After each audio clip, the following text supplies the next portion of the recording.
Welcome, everyone. I am Jean-Claude Ramirez. Bem-vindos. Eu sou o Sr. Ramírez e eu sou o gerente para a América Latina de uma empresa global de consultoria. E eu vim moderar um painel aqui com tantos panelistas importantes para falar sobre algo tão importante num momento como esse.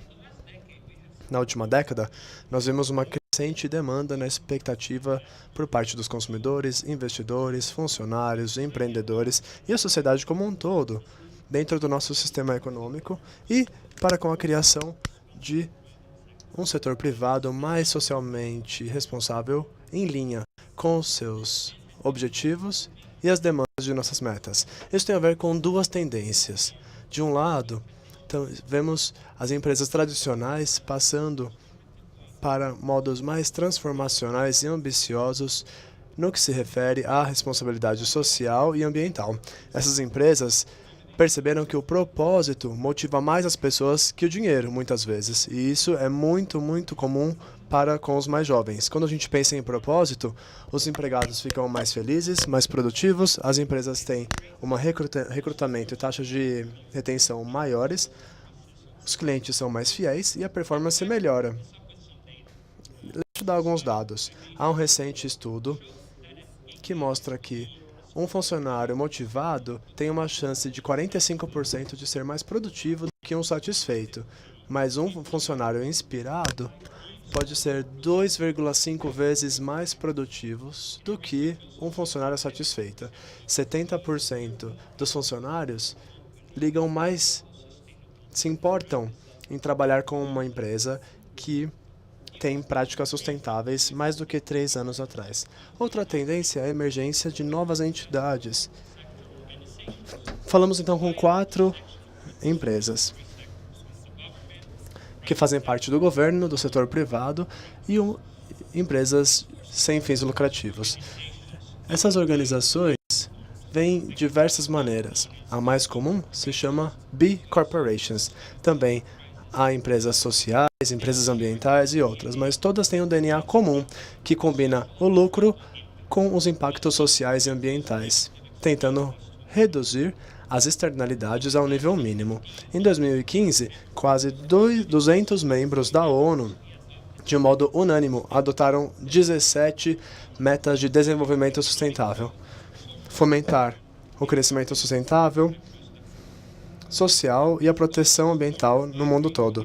Essas metas são bastante aspiracionais, falando sobre coisas desenvolvimentistas como limpeza da água, saneamento básico, consumo e produção responsáveis, crescimento econômico, educação de qualidade e outros. E as empresas podem alavancar essas 17 metas com as suas estratégias de sustentabilidade em linha com as suas metas estratégicas. Mas muitas já acharam um desafio em ter um propósito claro.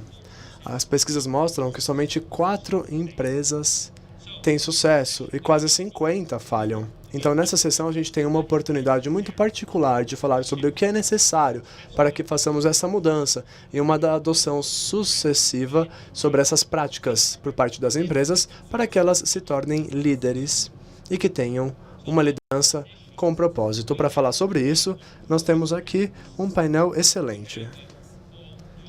Temos Paul Duke, presidente da Nestlé.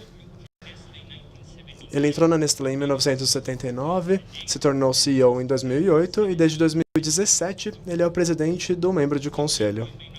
Algo que vocês não sabem dele é que ele já trabalhou durante muitos anos na América Latina. Então ele fala espanhol, não é? À minha direita eu tenho Esteban Gurrich, que é um senador argentino da província de Buenos Aires. Antes de ser eleito, o Sr. Burris era ministro da Educação na Argentina. Começou sua carreira política em 2003, quando concorreu pelo Partido Recrear. E hoje faz parte da Aliança Cambiemos, do presidente Macri. Sr. Munhoz é o cofundador e CEO da Triciclos. O Sr. Munhoz é o empreendedor social do Fórum Econômico Mundial. E Triciclos, que é uma empresa do quarto setor, é uma das maiores recicladoras da América Latina. Parabéns. E à minha esquerda, eu tenho Karina Saad, que é a COO da Ibéria para a América Latina e da BlackRock, que é a empresa de gerenciamento de ativos maior na América Latina, com 6,3 trilhões de dólares gerenciados e mais de 160 milhões somente na América Latina. E por fim, temos a Luísa Helena Trajano, que é presidente do membro de conselheiros da Magazine Luiza, que é uma das maiores empresas do Brasil, com mais de 800 lojas. A senhora Trajano também é líder do programa chamado Mulheres do Brasil, que é um movimento que tem a meta de aumentar a inclusão de mulheres nos negócios e na liderança governamental. Então, agradeço a todos pela presença. Vamos ter aqui uma conversa aberta de mais ou menos 30 minutos e depois vamos começar um debate com uma pergunta específica para cada um de vocês. Depois vamos ter aí um bate-papo entre nós e vamos ter um tempo também para perguntas e respostas com a plateia e depois cada um vai finalizar com seus comentários finais. A primeira pergunta é para o Sr. Booth. O senhor poderia falar um pouco sobre o que a Nestlé está fazendo para se transformar constantemente em uma empresa que opera de modo responsável, dando suporte à sociedade e o planeta, e que os seus funcionários tenham um senso de propósito? O modo como o senhor formulou a pergunta já é, na verdade, uma declaração. A gente tem que transformar para que nós possamos nos comportar. Eu traduziria essa pergunta de modo diferente. Nós vivemos hoje numa sociedade na qual falamos mais sobre o propósito, que é algo muito mais explícito. Mas, no final das contas, não somente a Nestlé, mas as atividades econômicas como um todo na sociedade. Bom, nós somos uma empresa de já mais de 150 anos. Nós começamos com um produto que salvava a vida de crianças. Então, se a gente falar de propósito, temos que começar com esse primeiro produto. Agora, quando uma empresa ou quando qualquer atividade econômica se inspira por um projeto, por um propósito, o que essa empresa faz tem que ser de fato positivo para a sociedade. Antes, as empresas... É como se a gente falasse que as empresas eram ruins e agora elas estão se remoldando para estarem atualizadas. Mas, na verdade, quando a gente fala de propósito, nós temos que articular algo que já existe, que nós sempre tivemos. Se trata de melhorar a qualidade de vida e contribuir para um futuro mais saudável. É assim que nós conseguimos articular a nossa estratégia. É isso que nós queremos ser. E é por isso que a gente acorda de manhã, por isso que a gente motiva 4.000 pessoas na empresa. A gente não tem que tentar corrigir alguma coisa que foi feita no passado. A ideia é ter um propósito dentro da nossa estratégia para melhorar a sociedade.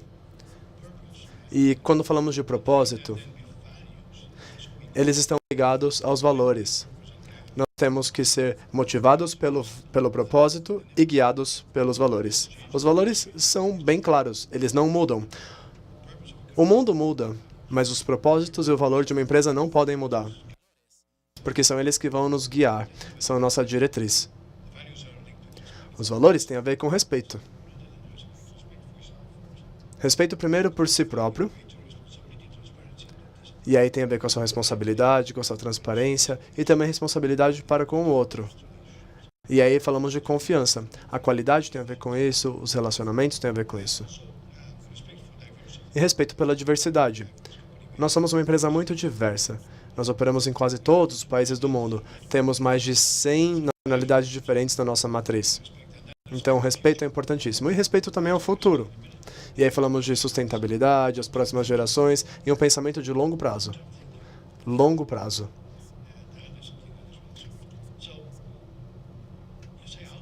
Então, a sua pergunta foi como é que nós explicitamos isso na nossa empresa?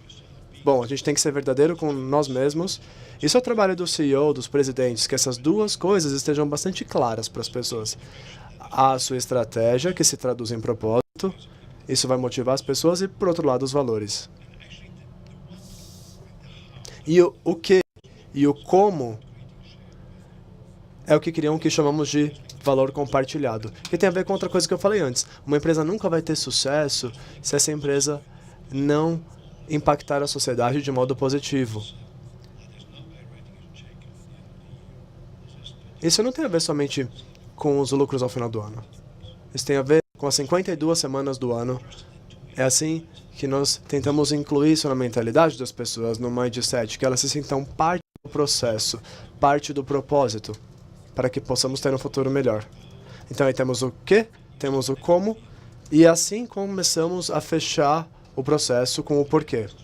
Quando temos os três bem compreendidos, bem explicitados para a sua equipe, é assim que começamos a fazer parte da transformação positiva da sociedade.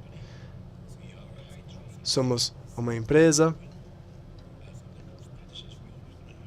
e sempre vamos ter críticas, é claro. Mas a ideia é como nós conseguimos avançar.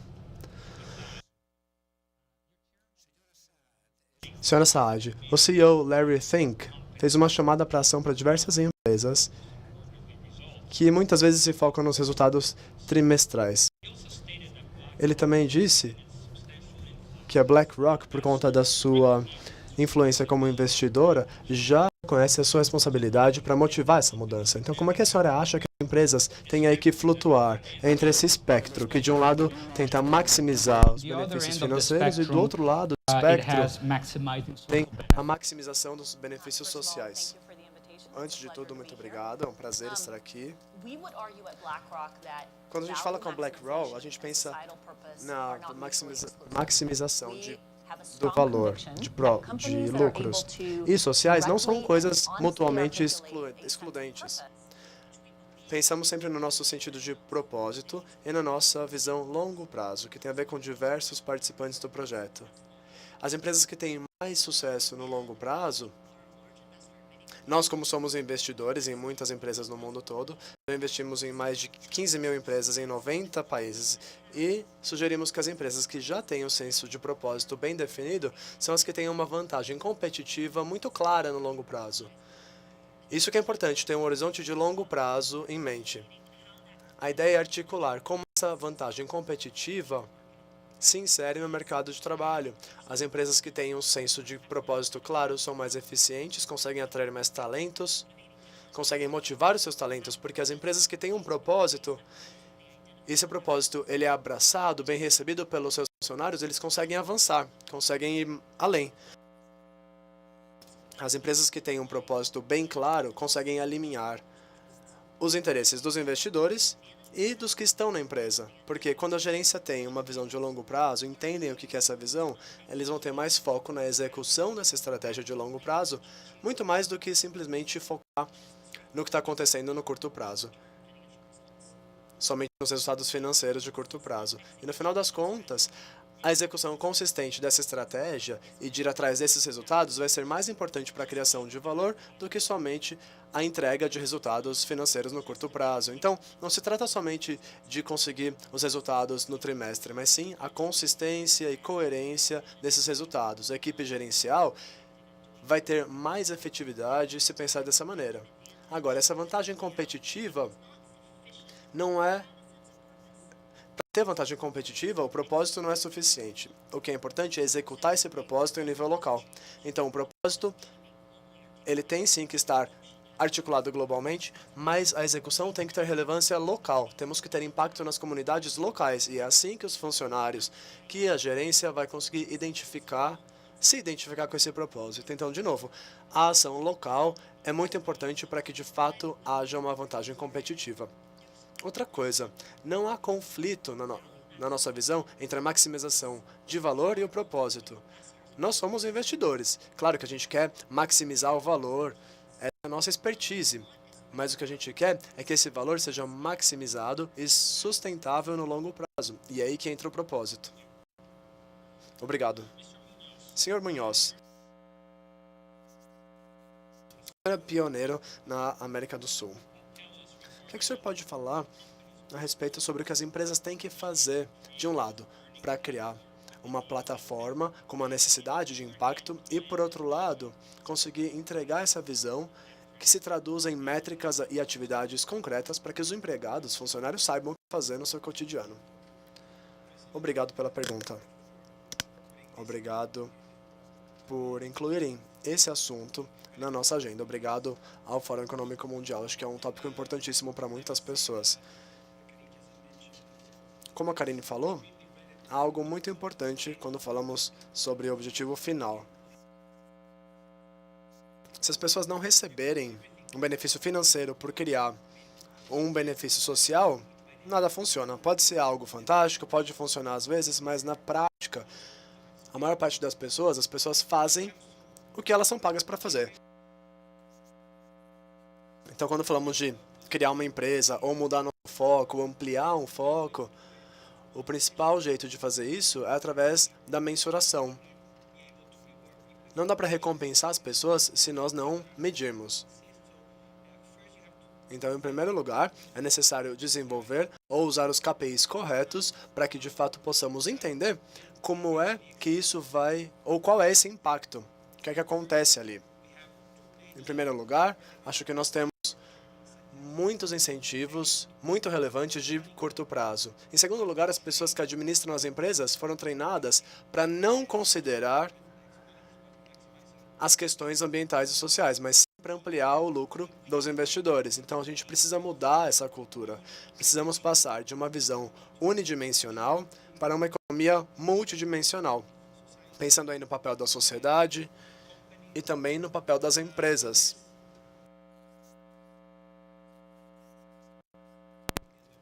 E eu não conheço nada mais relevante no mundo para medir esse impacto do que o B Impact System, o modo como as B Corps medem. São ferramentas pragmáticas, ferramentas online, e permitem que identifiquemos qual é o valor que é criado pelo seu modelo de negócios, pelo seu impacto social, impacto ambiental e as suas práticas para com seus funcionários e fornecedores. Com isso, podemos entender todo o impacto da empresa. Mas, de novo, isso pode ser muito relevante para identificar como está a situação como um todo. E esse é somente o começo do caminho. É só o primeiro passo para que a sua empresa se torne uma empresa melhor. Com isso, vamos aprender a gerenciar a empresa. E, de novo, não se trata só de medir, mas também de gerenciar. E aí, vamos gerenciar algo que já está dito. Se não, pode acontecer uma vez e não acontecer mais, pode depender de uma pessoa que liderava um departamento da empresa naquela época. Agora, quando tudo isso entra nos valores da empresa, quando as pessoas começam a ser remuneradas de acordo com o que elas alcançam dentro do seu impacto social e ambiental, e que a empresa já tem uma cultura na qual tudo isso é importante, é aí que eu acredito, como o Paul disse, é assim que a maior parte das empresas nasceram. Elas nasceram para criar valor. Algumas conseguem, algumas saem dos trilhos no meio do caminho. Nós precisamos urgentemente recuperar essa posição, porque o risco de não fazê-lo é altíssimo, não só para as empresas, mas para a sociedade como um todo. E por fim, ao fazer tudo isso, ao se enfocar nas ferramentas de gerenciamento e nas culturas, que vão lhe permitir não somente que os seus investidores, que os seus shareholders possam obter os valores mais altos para a sua empresa, mas também para o mundo, é assim que ganhamos em termos de desenvolvimento e performance dessa empresa específica.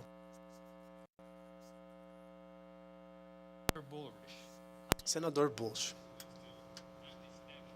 Senhor Estevão. Acho que o senhor já sabe a pergunta que eu vou fazer, não é? Eu sei que há uma lei para ser aprovada no Congresso da Argentina que se chama Lei BIC.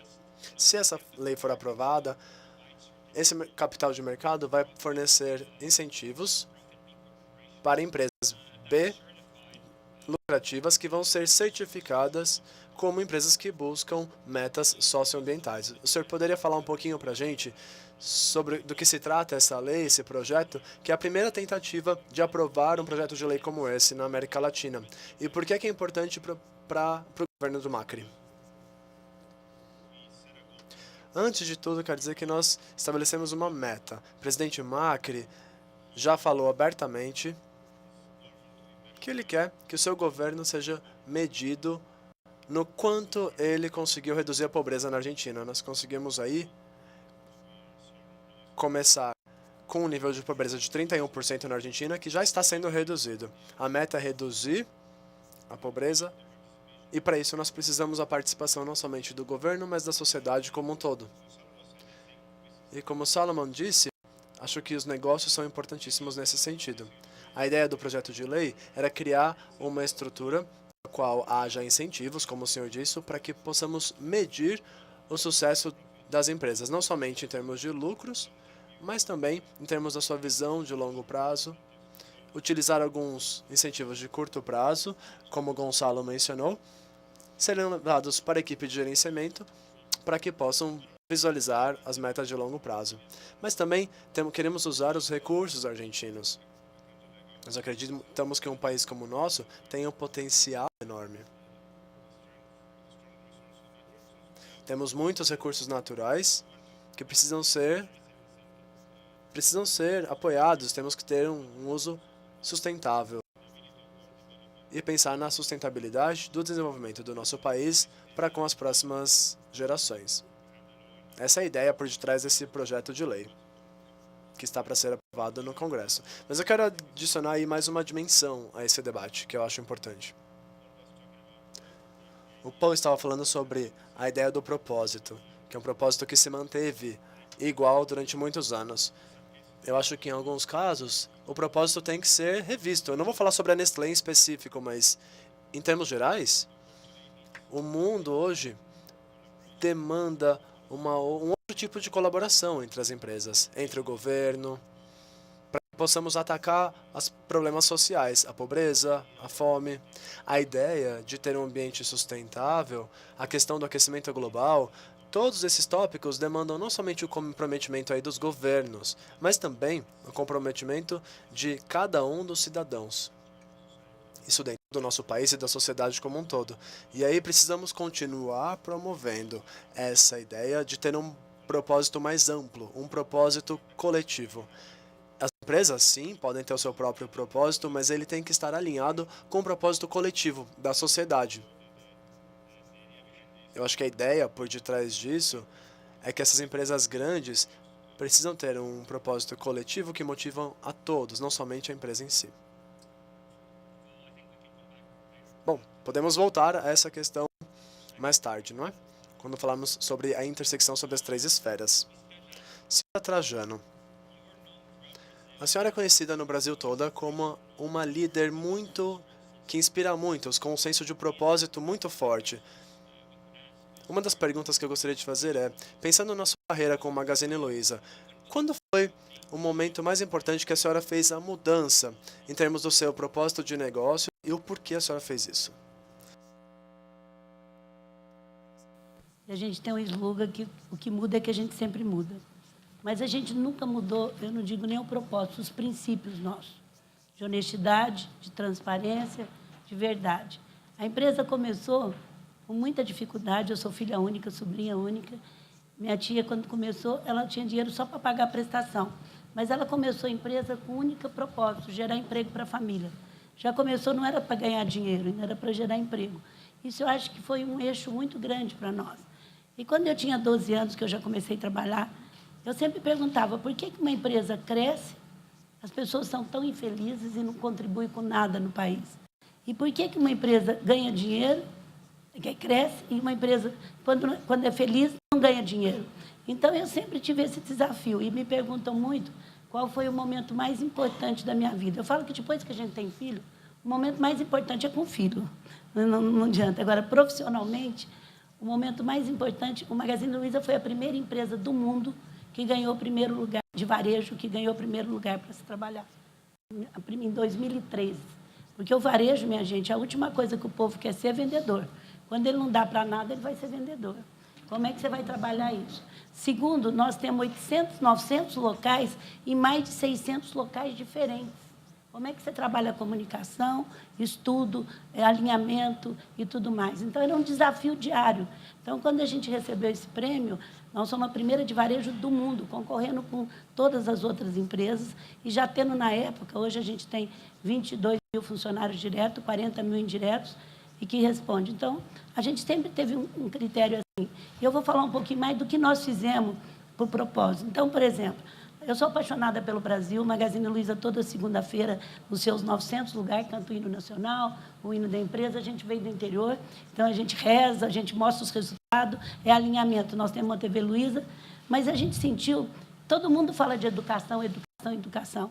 O Magazine Luiza há 15 anos, sem ser processo de retenção, todos os funcionários, e lá, a primeira coisa que nós fizemos é transformar todos em empreendedor. Lá só ganha quem produz.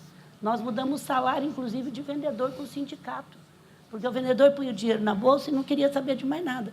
Hoje ele ganha conforme o que ele produz de lucro, de venda, de recebimento, isso em 95. Então, primeiro, lá não é assistencialismo, mas lá que é realmente dar valor a quem produz. Então, desde a faxineira, ela ganha conforme o lucro da sua unidade.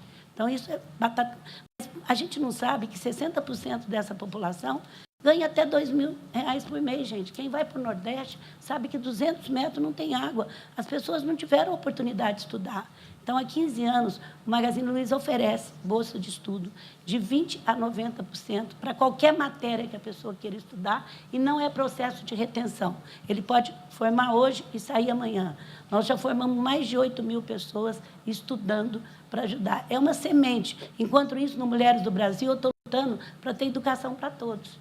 A mulher operária, gente, que está servindo nós aqui, ela sai de São Paulo, ela sai da casa às 5 horas da manhã e volta às 10, ainda tem que fazer o trabalho de casa. Essa é a realidade. O que nós fizemos há 15 anos atrás? Toda mulher que tem filho até 11 anos de idade, ela ganha um cheque-mãe para poder tratar uma vizinha, uma outra pessoa, para poder olhar a mãe. Saúde. As pessoas idosas, o SUS é um sistema maravilhoso de saúde e Mulheres do Brasil vai entrar com isso politicamente firme. Mas até hoje não. O pai e a mãe, o sogro e a sogra têm um convênio de saúde que o funcionário que paga, mas é um custo muito baixo e recebe a nossa carteira. A mulher, para poder crescer lá, ela não tinha como, a gente fez um plano com os maridos para trabalhar os maridos para a mulher poder crescer, porque era muito difícil a mulher crescer. Então, assim, a gente não vê nenhum sentido se a gente não ajudar a sociedade. Mas isso e o que os funcionários lá costumam dizer que até religião. Minha maior preocupação, porque nós não temos uma missão, um nada na parede. Só nasce quando o campo dá. Tem que estar no osso, tem que estar nas atitudes. Então, quando a gente fala em transparência, um gerente é obrigado a falar para o seu, mesmo que amanhã ele vá na justiça, por que ele foi mandado embora. Então, isso são princípios que nós não abrimos mão. E nós estamos há 20 anos seguidos entre as melhores empresas para trabalhar. E o que me deixa... Agora, não é fácil, respondendo para a Karina, para os investidores, a gente dar lucro e ter esse trabalho. Porque, infelizmente, a Bolsa exige um lucro a curto prazo e a qualquer custo, e isso precisa ser mudado, que é o que exige hoje. Você tem que dar lucro independente. Está mudando agora, mas a minha luta para abrir mão do lucro em função da sustentabilidade da empresa, porque o nosso objetivo é que a empresa dure 100, 200 anos. E se ela não tiver propósito, ela não vai durar isso. Por isso que a empresa familiar, com governança, está tão bem agora. Então, assim, eu não tive um momento da minha vida. Eu sou uma pessoa que sempre acho que o que vai sobrar para mim é o que eu posso contribuir. Você é do tamanho daquilo que você compartilha. E hoje está o Marcelo aqui, todos na nossa empresa têm muito orgulho disso. E nós mantemos entre as 10 melhores empresas.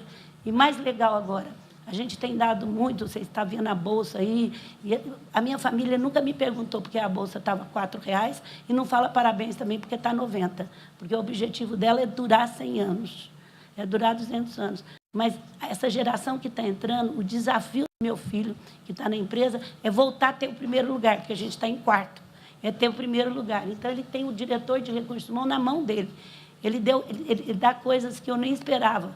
Teve lucro ano passado, além de todos os prêmios, ele deu um cartão de R$200 para cada pessoa para distribuir um pouco do lucro que foi maior do que esperava. E o que eu estou muito feliz é que isso está na geração que está ganhando muito dinheiro, porque não adianta que está ganhando dinheiro. Porque eu não ganhei dinheiro e fiz isso, né? Quer dizer, tive que lutar para manter. E aí a gente fizemos todo um caminho para chegar até aqui. Mas o mais bonito, Marcelo, é testemunho, o tanto que os jovens de hoje sabem que se eles não tiverem um cuidado com o seu país, com o social. Nós não podemos aceitar 60% da população ganhar R$2.000.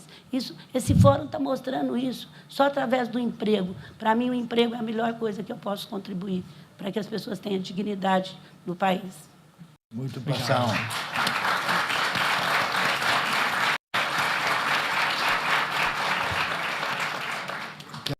So I wanted to pick up on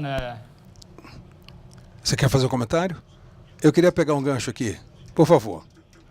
Antes de mais nada, eu te adoro.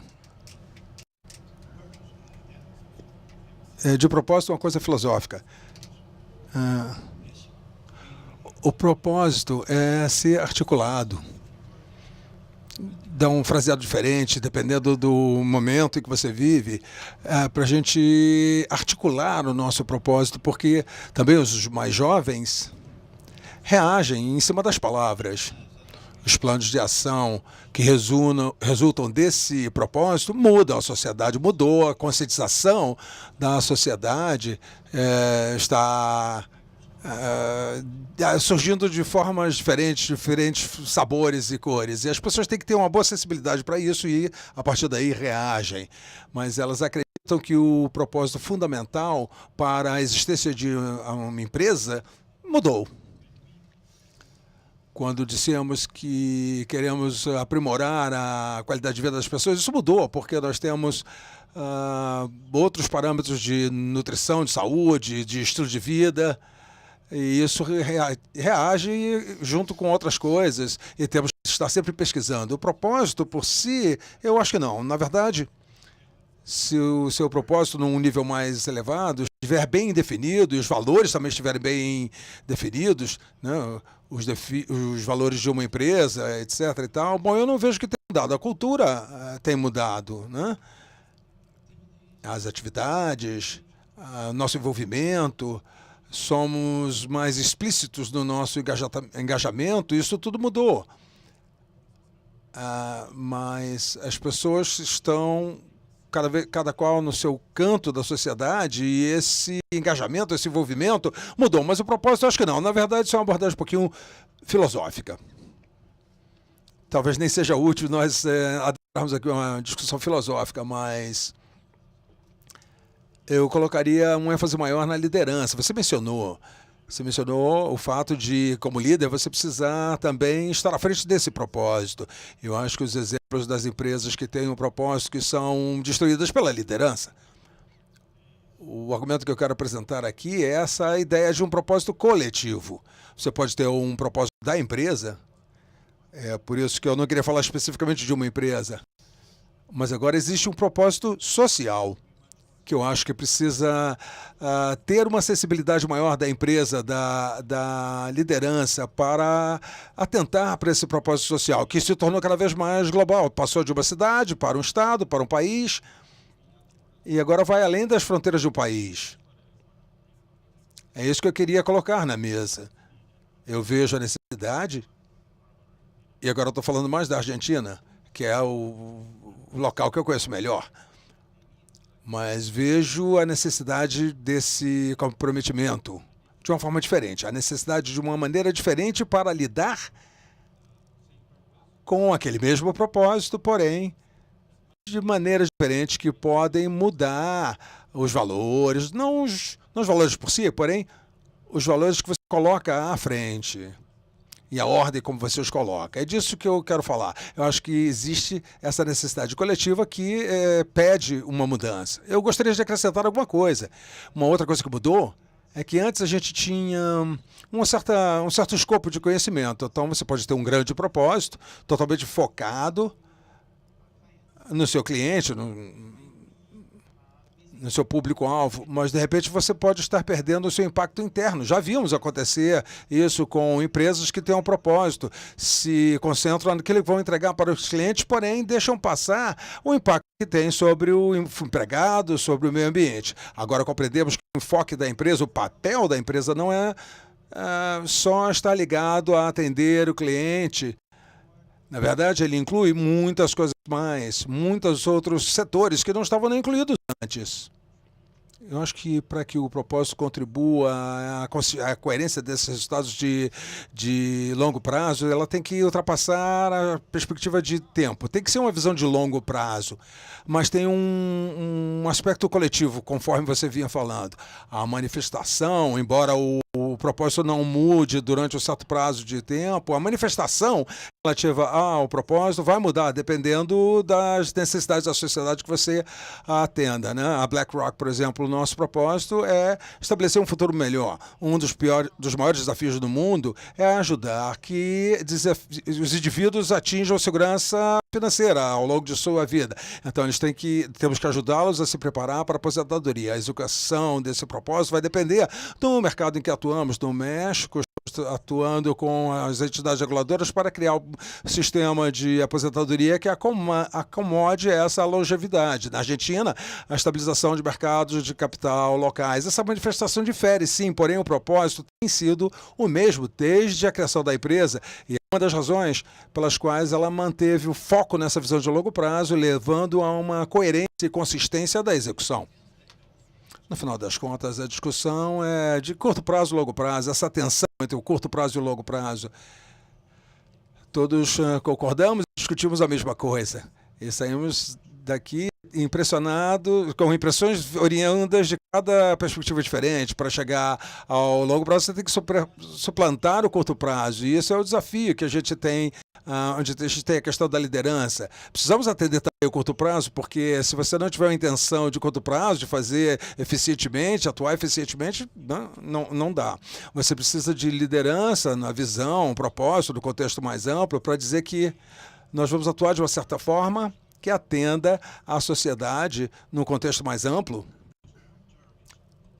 porque o longo prazo só existe se você lida com a sociedade de uma forma positiva. Você não pode atuar em cima de alguma outra coisa. Isso é a liderança, a visão. A discussão que a gente estava tendo é a de manter essa visão, e a liderança tem que andar par a par. Então, eu já fui CEO da empresa, as instituições financeiras todas conhecem isso, eles têm uma dimensão de curto prazo, a estrutura, porque no final das contas, a gente não entra em pânico porque a gente tenta olhar através do momento. A gente tem que ter uma discussão sempre sincera e aberta. O que você faz, por exemplo, temos uma empresa privada, 150 anos de existência, etc. e tal, a gente tem uma acolhida maior das discussões mais amplas da sociedade. E isso acontece porque você acredita. Agora você pode ter um outro aspecto, uma outra perspectiva, o aspecto da sociedade que você quer atender, que se eu quiser sobreviver, eu não posso fazer isso através de boas intenções só. Tem que ter uma viabilidade econômica, e essa viabilidade econômica não quer dizer maximização dos lucros, e sim a sobrevivência financeira para que você possa pagar as pessoas para que elas possam realizar seus sonhos dentro da sua organização. Essa convergência, existe algum ponto. A única coisa que nós temos em comum é que nós compartilhamos um propósito mais abrangente na sociedade. E aí nós perguntamos o que podemos fazer a partir da nossa ótica. Nós temos possibilidades de execução, nós podemos alavancar a nossa escala. E você também tem razão, um não vai contra o outro, porque quando você atua corretamente, por exemplo, a redução de rejeitos, primeiro a gente não deve produzir tanto rejeito, né? Mas você não pode ter um modelo de negócio que se estrangule a si mesmo, né? Mas o rejeito faz sentido, né? Se eu reduzo os rejeitos, faz sentido na perspectiva do tempo, por exemplo. Todo o envolvimento da sociedade tem um significado econômico, porque a atividade econômica envolve ter um resultado decente, isso é o propósito, né? É uma coisa decente, o propósito tem que abordar isso. E você atua de forma tal que você usa atingir os seus resultados com o mínimo desperdício. Não tem contradição no final das contas. Se você estrutura corretamente e usa você olha além do curto prazo, você tem um benefício da sociedade. mas sempre precisamos ter um olho no curto prazo. Esse é o comportamento humano. A gente precisa de energia para manter essa perspectiva de tempo sempre clara. A proposta é aqui agora, gente. São exemplos todo dia que pode se dar. Não tem como falar um propósito a longo prazo. O propósito você faz a cada momento, ajudando as pessoas e responsável, gerando emprego, dando lucro na companhia, invertendo o lucro para isso. Eu tenho uma missão agora, é fazer os líderes, duas coisas para líder presidente de empresa. Primeiro, assumir as campanhas de propósito de recursos humanos, porque eles separam, entrega para o recurso humano e não assume. Se o presidente de empresa, acabei de falar para um agora, não assumir violência com a mulher, ele não ser o primeiro a querer que isso pare, não vai acontecer na empresa. Então, eu te dou razão. Ele tem que ser o primeiro. E, antigamente, gente, para os homens é mais difícil que para nós. Eu só posso falar de economia, de não sei o quê, de não sei o quê. Eu não posso falar de propósito. Agora virou moda. Se ele não falar de propósito, a empresa não vai valer. Ele tem que aprender a falar de propósito. E é difícil, muitas vezes, para o presidente falar isso. E a segunda é o que você falou, é assumir o país. A empresa precisa assumir o país como missão de país mesmo. Se o Brasil não vai bem, a gente também não vai bem. Então, assim, é assumir o país mesmo. Como é que um presidente não pode falar? Tem que falar que nós vamos levar 100 anos para ter 20% de mulheres em conselho. Nem as netas dos homens que estão aqui vão estar em conselho. Se ele não ajudar, isso não vai acontecer. Então, assim, ele tem que ter, quer dizer, o presidente e a presidente da empresa tem que assumir os programas que existem, mas assumir mesmo, senão não vai para frente. E tem que assumir o país. E tem que assumir o país mesmo. Eu entendo o que você está falando, e agora, ajudando numa leizinha para ajudar, o lucro vai ser bom, viu? Tomara que pegue no Brasil, porque aí vai mais rápido. Uma das coisas que eu escuto também com frequência é que nós temos empresas cujo propósito de longo prazo, como a Nestlé, e no sentido de melhorar a vida das pessoas. Nós temos o Magazine Luiza, onde o propósito é criar empregos. Nós temos a BlackRock, propiciando um futuro financeiro de melhor qualidade. Mas uma das coisas que eu ouvi, eu acho que foi mencionado pelo Stephen por você, é que para atingir esse propósito, né, chegar ao seu potencial máximo, a gente precisa atuar em colaboração com o governo nos dias de hoje e com a sociedade. Não basta para a Magazine Luiza querer criar empregos se o governo que deve propiciar a educação, seria difícil para uma corporação mesmo gigantesca para poder cobrir essas áreas. Porque a democracia não é só votar a cada 2 anos, é um governo pelo povo. A gente vota, depois a gente esquece, até a próxima eleição. E deixamos que eles façam o que eles querem fazer. Aquele senador vai votar lá no caso tal, vão executar o que quer que seja. Nós não saímos atrás dos resultados, pelo menos na Argentina, na América Latina, a corrupção sempre existiu e, sinceramente, a honestidade não. E eu acho que a participação é muito importante, que tem havido justamente essa separação. É uma meta que a gente deve ter como ambiente, um ambiente como um todo, não um ambiente empresarial, governamental. O ambiente do país, ambiente da região, é um ambiente que a gente tem que lidar com ele. A segunda coisa, e precisamos trazer esse assunto à tona ao analisarmos as desigualdades pelo mundo afora, com certeza temos ali uma lacuna muito grande que precisa ser coberta, ser desfeita, é claro. O 1% mais alto está ficando cada vez mais rico, está se afastando cada vez mais dos 99% de baixo. Existe uma desigualdade que eu acho está ligada a uma noção errada de propósito coletivo, onde precisamos atuar. Eu, sinceramente, acho que é necessário que seja feito um trabalho coletivo, um trabalho comum. Tem uma coisa que eu quero pegar aqui como um gancho, você mencionou também. Às vezes, sabemos que é preciso fazer uma compensação? Não. Você não pode esperar que o setor privado venha substituir o governo. Precisamos discutir, envolvendo as várias partes da sociedade para que cada um desempenhe o seu papel cabível. Nós precisamos honrar os mesmos princípios no mundo inteiro. no sentido de tratamento às pessoas, de melhoria da qualidade. Isso é uma tarefa nossa. Então, se a gente diz que vai compensar a educação, nós não fomos formados para isso. Podemos até ajudar, podemos induzir, podemos discutir, mas é uma parte muito perigosa para a gente começar a trabalhar. Esse raciocínio a longo prazo é mais uma questão das empresas e não de políticas, porque a cada 4 anos vai haver novas eleições. A gente precisa prestar atenção que o governo desempenha o papel que eles têm que desempenhar e se atenham a esse papel, que seria justamente de propiciar um arcabouço, né? Eu costumo dizer que o governo dá o arcabouço e a iniciativa privada e as outras partes da sociedade vão fazer o quadro, né? O quadro e pintar a imagem, né? Bom, então você quer aumentar então esse enquadramento, digamos assim. Olha, a dinâmica, esse engajamento que você mencionou, estamos vivendo uma sociedade com vários setores, multissetorial, engajamento ao mesmo tempo, a definição de quem vai fazer o quê. Isso está claro, que você vê ONGs, a sociedade civil, o governo, todos dispostos a se envolver com a iniciativa privada.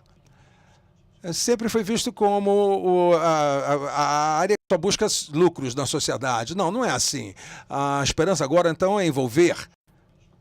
Eu sei que esse potencial de execução da iniciativa privada e essas questões de discussões das questões da sociedade, só não deve achar que a iniciativa privada venha compensar as falhas da outra parte, porque aí você começa a ter uma dimensão bastante perigosa.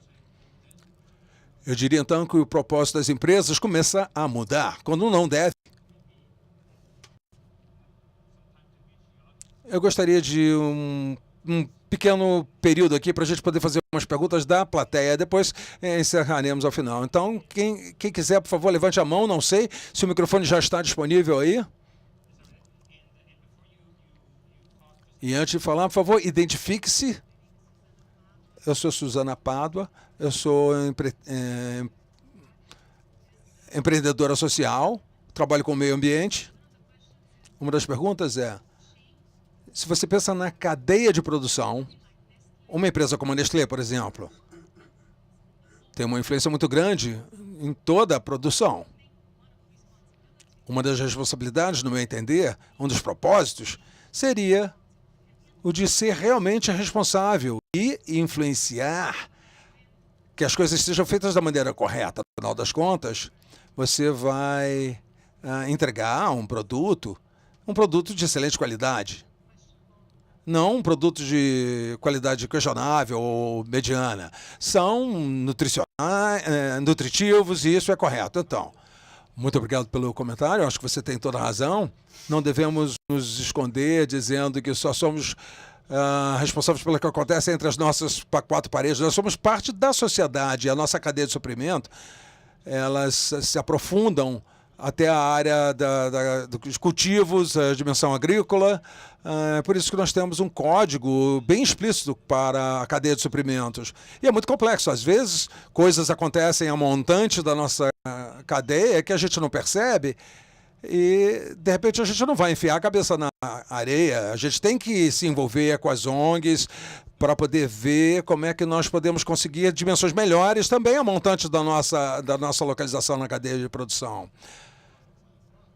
Porque a gente sabe que eles fazem parte do nosso produto no final das contas. Se houver alguma coisa que não estiver correta, o meu produto vai ser afetado. Ao mesmo tempo, é uma questão muito complexa. Precisamos envolver vários setores. Não vamos mudar o mundo num dia só. É claro, no final das contas, nós só somos pequenas frações da cadeia de suprimento. Aqui no Brasil, por exemplo, vocês fazem café.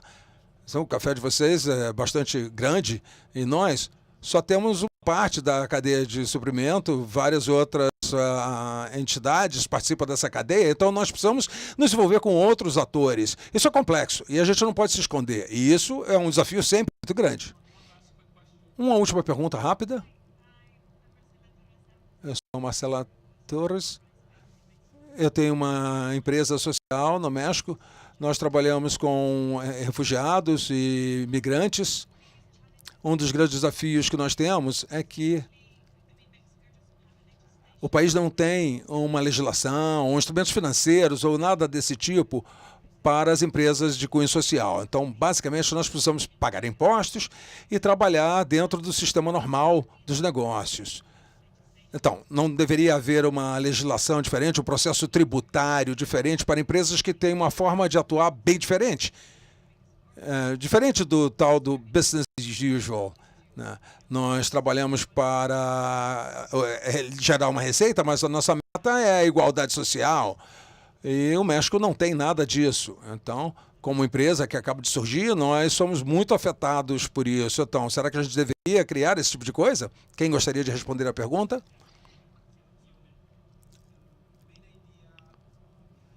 A ideia principal por trás da legislação seria a legislação de benefício corporativo.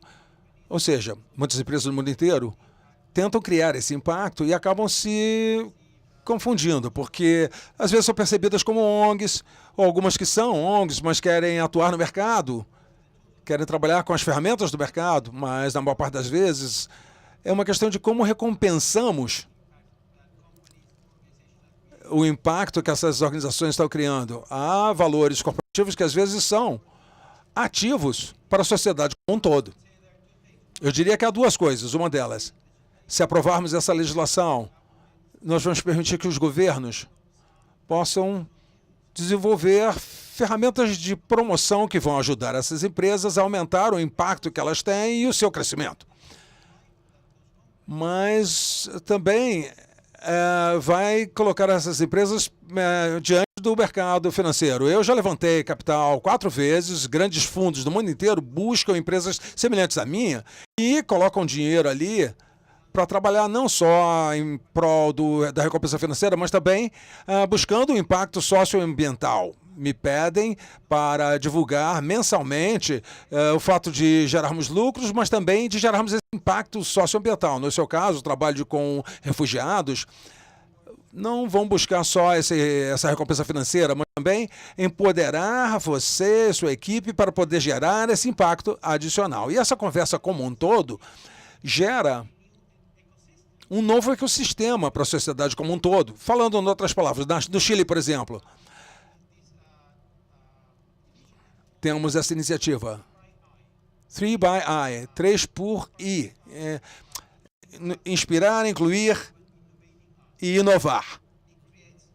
3 Is. Isso cria uma plataforma entre as grandes empresas agregadas dentro da Gana de Câmara de Comércio. Temos o empreendedor, as ONGs, os centros de inovação oriundos das universidades, todos nós trabalhando em conjunto. Então, o que a iniciativa pública, né, o setor público pode atuar? Não só uma recompensa do setor financeiro, mas também um reconhecimento pelo governo como uma coisa que é boa para todos. Esse tipo de legislação já foi aprovada em mais de 35 estados, está sendo discutido não só no Brasil, na Argentina também, no Chile, na Colômbia, na Austrália, no Reino Unido, em vários países. Vocês vão ver que essa discussão está sendo conduzida lá nesses lugares porque ela é necessária. Essas ações não são só ações filantrópicas, mas ações que precisam da recompensa da sociedade como um todo. Eu acho que o nosso tempo se esgota agora, então eu acho que cada um de vocês poderia aproveitar os últimos momentos para fazer um apanhado geral do que vocês falavam. De repente, vamos ver o que a Karina consegue nos dizer em 2 minutos. Eu acho que eu poderia resumir da seguinte forma: o nosso desafio coletivo é uma verdade, sim, criar os incentivos de longo prazo por propósitos da sociedade, mas também para institucionalizar esses propósitos, para que eles possam ultrapassar a questão do tempo e ir além de um líder individual, para poder também atingir sustentabilidade a longo prazo. Então, essa institucionalização é fundamental, tanto no setor privado quanto na iniciativa privada, no setor público. Se eles não estiverem alinhados, não vai ser possível. Muito obrigado pela discussão tão animada e acabamos no horário certo. Muito obrigado.